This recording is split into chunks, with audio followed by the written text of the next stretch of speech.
Because I feel like my music, the music I make, is not for that big of a crowd, because there's going to be some listeners that only want to hear trap music and some people that only want to hear this. And I don't like to give my 110 for people that didn't really come forward. But when I go to play those festivals, I see kids like Famous Dex and shit like that, and they're like, nah, homie, like, you the GOAT, bro. Like, I did this because of you, do. I'm like, that's crazy, you know what I'm saying? And so all that is good, man. That's interesting. So you feel like you stay consistent making a certain type of musical content that isn't necessarily trying to go for that big festival audience. Exactly, you know, because my people are solid. Yeah. You know what I'm saying? I feel like a lot of artists right now got to share fans. So it's hard for them because if so-and-so drop an album, you got to share fans with Migos, Cardi B, anything, everything mainstream. Like when you drop your project, it's like, oh, well, we just copped this. This is what's going on right now. Where if you maintain your underground base, those people are like, no matter what's coming out, they're like, when you drop, we fucking with it. Talib Kweli told me at a show one time, he's like, man, you like the best and the worst buddy, because the people who listen to you don't want to hear shit else. Welcome to another episode of Indie Insight. My name is Michael from GRNDXAGENCY.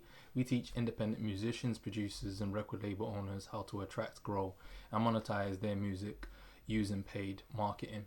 In this episode today, what we're doing is just reviewing a clip from Curren being interviewed by Tidal, where he's explaining the reason why he doesn't go to every festival that he's invited to. And one of the reasons he explains is because he understands his hardcore fan base and his music isn't for every sort of listener. An advantage that he has is the fact that when he drops a project, he doesn't have to share his fan base with, other musicians that are out there. And he gives examples such as the Migos and Cardi B that have similar audiences. So when they drop projects, their fans are split between listening to either the Migos or listening to Cardi B. And these are just some of the examples. There's plenty more out there. But the key thing here is that he understands his fan base, so he knows that his hardcore fans are going to listen to his music. When he drops stuff that he's going to be selling alongside his music, they're likely to buy it.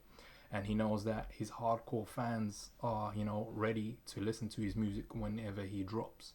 And it means that he doesn't have to be everywhere. He can choose selective places that kind of aligns with his brand. And I guess the bigger thing here is the fact that he's built a cult and a loyal fan base, which means that no matter what he does in his career, he's always going to have fans that are going to be hardcore and always support him. When you look at it, would you rather have, 100 people that are just average fans, or have 50 people that are hardcore fans that listen to your style of music and they're dedicated to the brand that you've built as an independent musician or producer out there? And that's the key thing that he's kind of explaining. He doesn't have to share his fan base with no one else, and he understands that his hardcore fan base listen to him, and that when he drops projects, he's quote unquote guaranteed to have people that are waiting for him to drop and that are actually going to purchase. And they don't have to go through that phase of deciding, do I pick between Cardi B, the Migos, Kodak Black, or any of the other, musicians that you expect to be part of the list on a festival. He doesn't have to be part of that rat race there. He's in his own lane where he understands the music he makes, the hardcore fans he's catering towards, and it means that he's set his niche audience, which always puts him in a power play position, because not only can he select the festivals that he goes to, he also understands exactly what his fans want from him, and he's able to serve that fan base without having to compete with anyone else. So I think the key message here for you to take is, define your audience, make sure you understand the music that you're making for this audience, and make sure most importantly you understand the brand that you're building for yourself and what your fans want from you. And once you've got that in place, it pretty much allows you to define, the festivals that you perform at, the areas you perform in, and understand who your true hardcore fans are against, just being someone that's a commercial artist that serves multiple genres or multiple audiences. You have to refine your hardcore fan base, and it puts you in a power position because you don't have to compete with other artists. You stay in your own lane.